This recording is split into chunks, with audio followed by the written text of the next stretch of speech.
Hello. Hello. Hi, welcome. Dorset School of Acting. I'm James, this is Laura.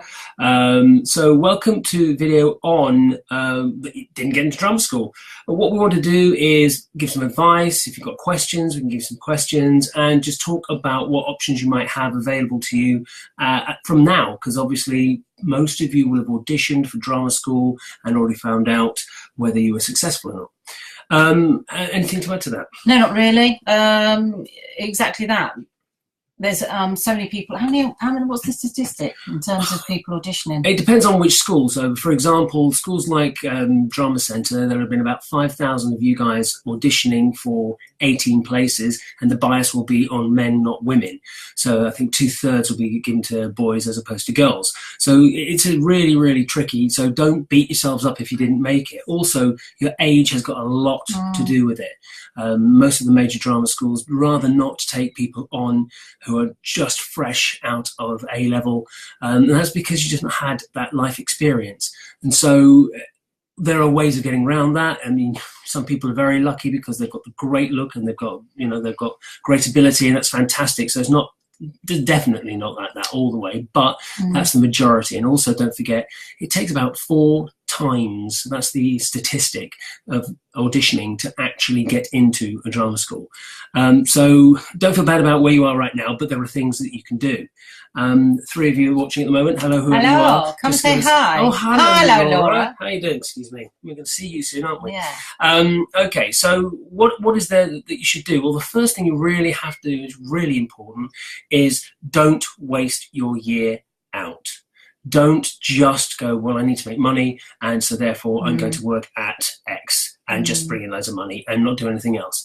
The reason you shouldn't do that is because what happens is drama schools want to see that you're actually pursuing your dreams and trying to make yourself more, I don't know, better, more experienced, all those sorts of things. So really, it's really looking at what other acting things you can do that will support your next audition. So there's lots of different things. It doesn't necessarily, I mean... Not just acting, yeah, you're right, there's other life experience things. But one well-known casting director did say that going to Mogadishu to actually just teach drama was something that wouldn't really hold much cop. No. But maybe going there to build schools, now that's something that's interesting. We've had students that have actually been, when in their auditions and interviews, they've been talking about their work. Not that even about their, being you. They want to know. They don't want to hear about all your acting stuff. That's like a given. But what you need to do is you need to keep up your craft, and so you need to look at what you can do. The only thing that is a bit tricky is because most people that audition for drama school have come from an academic background, and there really is this missing gap, isn't there, between going from a school setting into drama school. And unfortunately, you've got the majority. There are some great drama teachers out there who have come from an acting. I mean, you came from the acting background and all that, but there aren't many. They come from a more academic side, so their experience is very limited in that side of things. They won't necessarily have had industry experience. It's a very different world. And not just that, a lot of academic places really aren't, getting their students into drama school isn't necessarily the aim. Parents want their kids to go and university. Get, a normal degree at university. So they do push the universities a lot more than they do the drama schools, without really understanding that with drama schools there's so many different courses, BA courses, MA courses. So I think the knowledge that is out there from an academic setting is just not. Well, it's very varied. It's and even to the advice that of what monologues to do and things, and we go, oh, don't do that. So the only thing I would say is don't keep repeating the same mistakes. That's what I mean. This is why we have our course. That was the whole reason we kind of started our course, because students will come to us going, how do we, how do we get into drama school? What's the difference, and what do I need to do? And we do know what they're looking for, and we can give that advice that academia doesn't really and can't really give. And there are some, basic things like one of the things is your monologue. Don't choose a monologue that's overdone, that can be quite hard to find out, well, what is overdone. Generally, anything you can get off the internet is not a good idea. If it's been YouTubed, it's overdone. Yeah. And don't choose a monologue that is a million miles away from you as a person. Make it hard for yourself. Don't choose a monologue. It's about truth, really. That's what they're after. Yeah, but it's about, yeah, don't choose a character who is 30, 40 years older than you. In fact, don't choose a character that isn't anywhere near your age range. Don't, you know, how can I explain it? It just doesn't. It's not about, the weird thing about auditioning for drama school is not about acting. It's about being. It's about people understanding what you, how you can emote truthfully and how you can bring a character to life. So doing something from Sarah Kane or doing something from Burkoff is not going to help, because what that does is that creates a barrier. There's a particular stylized approach with those kinds of speeches, and any speeches that are shouty and aggressive, they can be really, really hard to sit through. So you've really got to make sure you find, we audition as well. So what you need to do is you need to find something close to you. But we do have, there's a great video on this channel. It goes into great depth about exactly what you should do and what you should be looking for. So have a look at that. Is it on this channel? It's on, yeah, I think it's YouTube. On it's definitely, yes, it's on YouTube, isn't it? How to get into drama This is my school. YouTube channel. What's going on? I know, where are you? Oh, thank you for the thumbs up. Thank you for the thumbs up. Give us some love. Give us some thumbs up. That'd be I want to great. feel some love. Do you cover Amelia, MT? do we do MT on our course? Yes, we do. Yes. And here's something that's really interesting. We do believe absolutely wholeheartedly that the core of everything is acting, and we do run this course as an acting and musical theatre course, and that is because from personal experience, both of us in the industry. I went to Rose Bruford. I studied classical modern, so I came out with my expectations of every job going to be straight theatre, but 90% of the work I did was musical theatre because I could sing and I could dance, and that's where commercially most of the money is and most of the work. So yes, on our course we have blocks of MT, we have dance, musical theatre, we also have a singing coach that does choral work, which is really important for ensemble and that sort of stuff, and one-to-ones. So we have that covered quite a lot.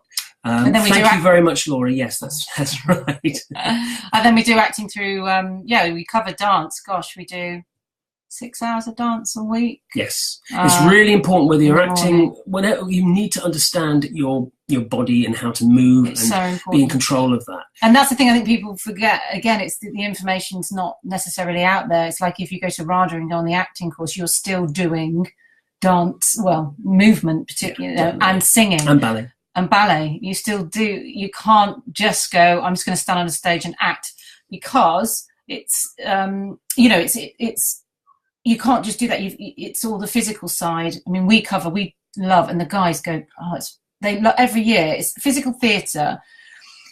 Everyone has their idea. Is it physical theatre? It's not really physical theatre. It's movement. It's this. It's that. It's brilliant, whatever it is. And every year it takes our students by surprise quite a lot, doesn't it? The physical theatre, they absolutely love it. So yeah, because we include contemporary dance and also this movement or physical theatre, whatever you want to call it. But the point is, it's another way of circumventing this and getting into this. But it's also been able to learn to control your body. Yeah, it is, like you're saying. It's such about letting go, isn't it, and release, and which frees you up to be creative. You've got to get rid of. This is the other thing I was going to talk about, was the barriers. What drama school wants to see is you, who you are, what makes you tick.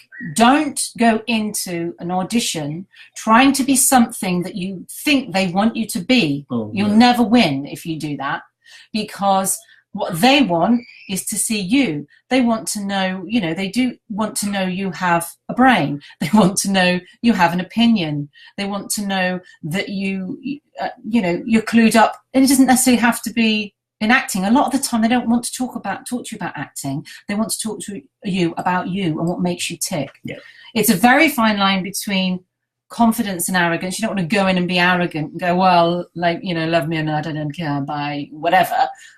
It's that it's that balance of not being nervous and trying to be something you're not, but not being arrogant, because the two, you know, you've got to find that middle ground. Very fine line. And what I really do feel that we do on our course, because we do massively care about our students, and they get a lot of our time, you know, to find out what makes them tick, exactly what we're talking about. What we want to try and get is for our students to be comfortable in their own skin.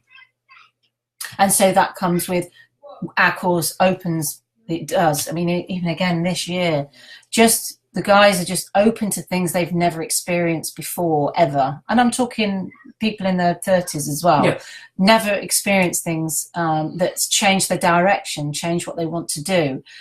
But ultimately given them the tools and the confidence to be happy in their own skin. So what I want is that when they walk into that audition room, that's exactly what they are. They know what makes them tick. They know what they're about. And that's what comes across when they audition. That's what comes across when they sit down to an interview. I see it. Hello. So that's what we aim to provide. And that is something that you need to think about. Again, like we're talking about, do you want to talk about monologues again briefly in terms of not, you know, finding the truth, isn't it? It's finding a monologue that you can relate to as well. Totally. I mean, if you know, I was in an audition for a drama centre, and one young lad who was from Essex, he was a grammar school boy. He came in and he did a piece from The Caretaker. And it was the actual piece where the caretaker, who is 60 years old, says, I'm a 6-year-old man, I'm going to get my papers from Sidcup. And the point was, A, he wasn't physicalising that, but B, that's not what you want. But B, why make it so hard for yourself? And what the casting director said, she turned around and said, look, why don't you find there's plenty of pieces that actually have a young Essex lad, or maybe even a grammar school boy who you could have done. Yeah. And so it's not so much about trying to change and be Daniel Day-Lewis about the whole thing. What it's about is about actually connecting with the truth. This is where people go wrong. They think that the more the monologue is separated from them, the better the actor they are, don't they? Oh, I'm showing you I can act. Actually, no, you're doing completely the wrong thing. Character acting has changed so much, and the need for character acting has changed. And I say this every year. The point is that because there are so many people that are out there in the industry, if they want someone who looks like a dapper Jesus, there's about 10 of us. Okay, so they can actually pick someone as opposed to someone going, well, I'm going to grow a beard, I'm going to grow my hair. There's so many actors out there. So it's really important that what you do is you show yourself in your best light. And so going back to actually the point of this whole thing, what do? You know, if you didn't get in, don't despair. There are courses out there. I'm going to unashamedly say we are the best. We've got 97. We've got 97% success again. People up to the next level. RADA, LAMDA, Rose Bruford, Central, all the big guys, and also some of the dance schools for those people that have discovered that dance is the area that they want to go. People discover what they want. I was about to say that's the thing that it's still every single year is, you know, is discovering so much stuff about themselves they didn't know. Yeah. And they grow, don't they? They really mature and they really grow and go in a different direction. I mean, this year we had one boy who came to us and hadn't really got into acting. He sort of like by sixth form, quite late. He hadn't really discovered his love for acting, came to us. And he's ended up working in the West End, literally at the moment. He's in the West End with Frantic Assembly, which are a physical theatre company. Hopefully you've heard of them because they're amazing. And he's working with them in the West End at Lyric Harrismith. And then he's also going to go on to a BA. He is going to Italia Conti. So, but he's discovered things about himself because he really wants to go down the stage combat route as well. And that would be something extra he does. But he's learnt so much about himself. I love it. I do love it. But we take the time. That's the thing. We take the time. We sit down. We do talk to you. We do, you know, try and guide you in the right direction. I mean, we do all the UCAS stuff when it comes to applying to drama schools. Well, you know, obviously you've got to do it, but we're a provider, so we get all that sorted. I do so all we get all that, and we give you advice where you should be looking, what courses you should be looking at. And we're quite lucky in the fact that because of our size, we can tailor the course quite often. So, for example, we did do, I managed to do it, but it was a workshop on stage combat.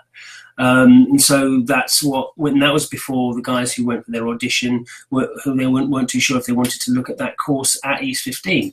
So we've been able to tweak things to a certain extent. So we're very lucky to do that. What was I going to say? So we're going to talk about singing as well. Singing. Because most of them required song. How many don't? Most of them require song in the recalls recalls. Like yeah, that, isn't the majority of them do. Some. It depends which course you go on. Depends on which one you go. Depends on which course. I mean, if you do acting, yeah, it's later on. MT courses, obviously, it's one of the most. Yeah, it's right after dance. After dance, usually. Dance is a pretty big thing. Musical theatre. It depends. You've got Central's course, which is acting heavy, and then you've got like Mountain View, which is dance heavy. This is the thing that gets a little bit frustrating about the differences between musical theatre and acting. But the singing wise, it's very much like a monologue. Pick a story. Pick a story, and we treat songs very much like we treat exactly the same way that we treat monologues. So, yeah, you want something that tells a story. A lot of people, especially MT people, tend to want to sort of burst into an audition and belt their lungs out with something from Wicked or Hamilton or whatever. Firstly, I would say don't choose something that is way overdone. If you're passionate about MT, there should be plenty of musicals that you can look and find that maybe aren't, overdone. But even I would say go back to the old school stuff. Old school's very good. Go back to the old school legit stuff. I mean, some places you have to have a legit song anyway. Legit being pre-1960. Yeah. And it's that old-fashioned, simple. Don't do things. Also, don't do Sondheim. Too complicated. Pianists generally hate it. But too complicated. But what you want is something with a nice, simple melody, and that has a range that you can show what you're capable of doing. Don't just belt. It's like doing Berkoff in a monologue. Don't just find a song where you're just shouting and yelling the song out. Look at me. Look how loud I can sing. Don't do that. Just tell a story. And have that dynamic in your singing. Don't just start with the end of the song at the beginning and it goes all the way through exactly the same. You want to have this lovely dynamic with the song. And again, it's about telling the story. Don't just stand there and sing. Don't just stand there and sing. Do a monologue. I always say to my guys, it's exactly the same as a monologue, but with a tune. And that's as simple as it is, isn't it? It is, totally. So think of the dynamics, the emotions of the song. Good musicians are exactly that. Good musicians. And they have the emotion set in the music. So when there's, the times when you should be belting and right, going with the volume of the song. And there are times that are more gentle. You can hear it in the music. Just don't scream. Don't stand and scream. Nobody likes that. Don't scream. Okay, so just kind of, if you have any questions that you see this later or you think, oh, why didn't I ask that? I'm sure they would have told me. Comments underneath this. We'll check it and we'll answer you. And also, we are still auditioning for our 1-year course in acting and musical theatre. It's a diploma, which means that you get a qualification at the end of it, which is level 4, which is the first year of a degree. Some of our guys have been offered the second year at drama school. Yes, that's happened as well in the past, and that's quite rare. And so really check us out. We'll put our website details and we'll go straight to the page on the 1-year diploma, so you can check out what we do, what it's about, and all that sort of thing. Any questions, just get straight in touch with us and we'll get back to you. I think that's probably it, isn't it? I think so, because no one's asking questions. I mean, this is just stuff we do all the time. So we're probably taking for granted some other stuff, and there might be questions that people just aren't asking. So And if it's, you know, things like accommodation and all that sort of thing, that's all sorted down here. But I just mean generally. But in general, about you guys, absolutely. What, you know, if you think of something, well, why didn't I ask that? What about this? And, you know. And that's the only thing I drop us a line. would think about, and we do say quite a lot, is about, for people who've been offered foundations, be very careful. Oh, yeah. Particularly in London and the big names, everyone goes, well, I'm going to go to RADA and do a foundation. I think it's pretty much the case that they don't actually generally take guys off their own foundation course RADA onto don't, their BA courses. definitely don't do that for the first year. I think don't get misled. Be very, very, if you are looking at foundation courses, if for example, you've auditioned for drama school and that's what you've been offered, be very careful. Make sure you look around at what is on offer, because particularly, not dissing the big schools at all, but what I'm saying is what they offer. People offer very different things. It's what is your outcome? If your outcome is to go to a foundation and actually be prepared to audition for other drama schools, then make sure that that's what they do. Otherwise, and what you'll preparation find, you're exactly, getting for that. Because otherwise, what actually happens is you'll have a great experience with lots of a wonderful range of elements in performance, which is really useful if you're trying to decide where you want to go. But if you're definitely, I want to go into drama, I want to be in RADA next year. To be brutally honest, you know, a course like ours is the one to choose for. But if you just want to go, well, you know.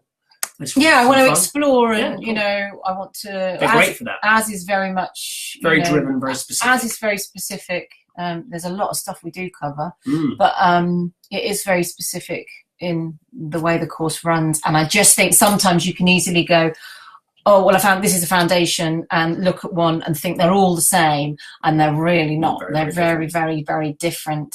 So it depends on what you're looking for. So be careful with that. Okay. I don't think there's anything else. I don't think so. How to get into drama school? Well, we've got the information on that and the other one. Yeah. Oh, hello, Gio, Annabelle.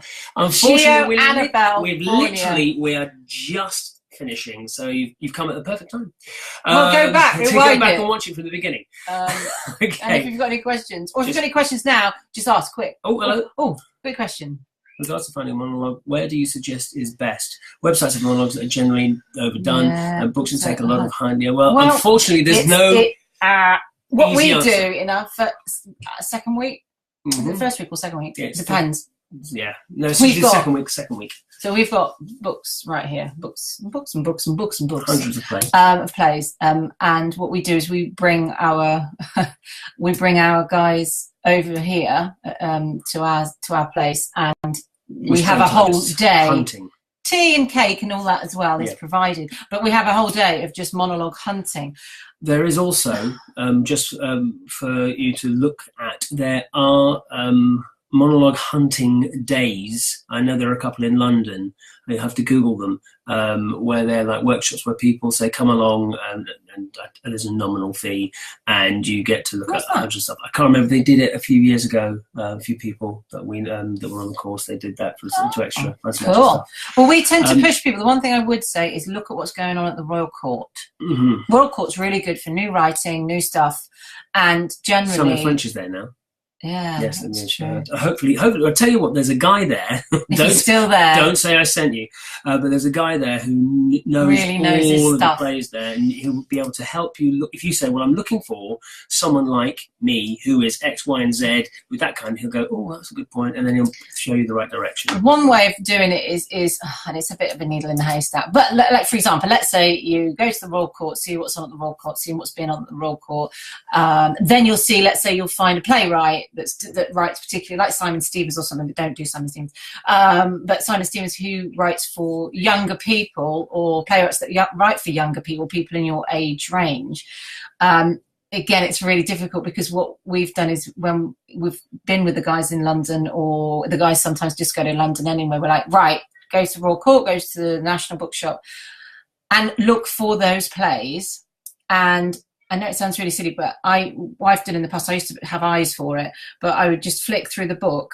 You just flick and you'd see, like, if you see a chunk of dialogue, have a look, scan it. Is this right?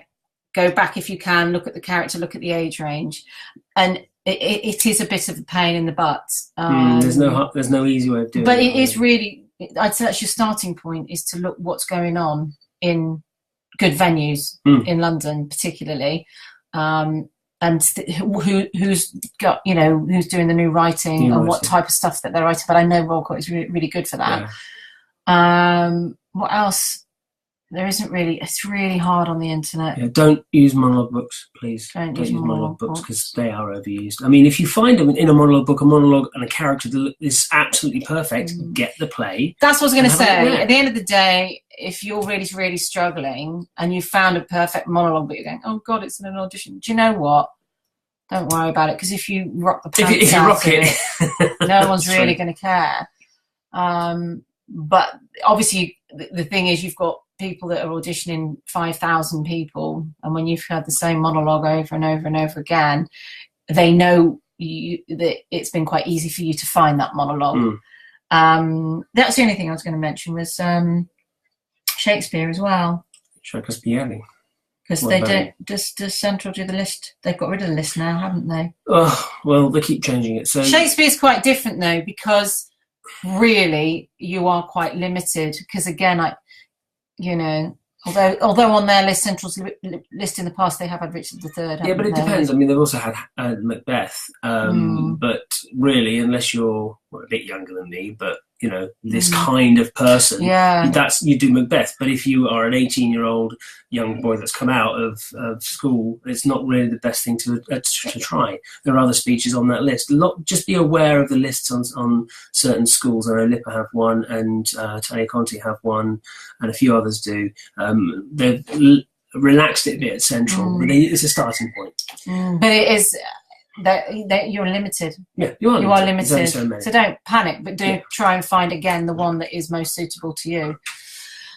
I think that's it. Yeah, I think so. I think that's it, unless there's anything else. But again, just put some questions on there. Hunting Fate, we've answered that, haven't we? Hopefully. Okay. Well, hope to see some of you. Well, definitely see Laura. Your audition. Looking forward to that. But please check out the link. Check out the website. And Peter, how are you doing? It's one of our ex-students, Peter. Have a discussion afterwards. Yeah. Talk to Peter. He's at Rose Griffith. He's at Rose Griffith, yes. Okay, then. And if you, again, any questions, just put them in the comments below, and we will get back to you. Okay, then. Thank you ever so much. See you guys. See ya.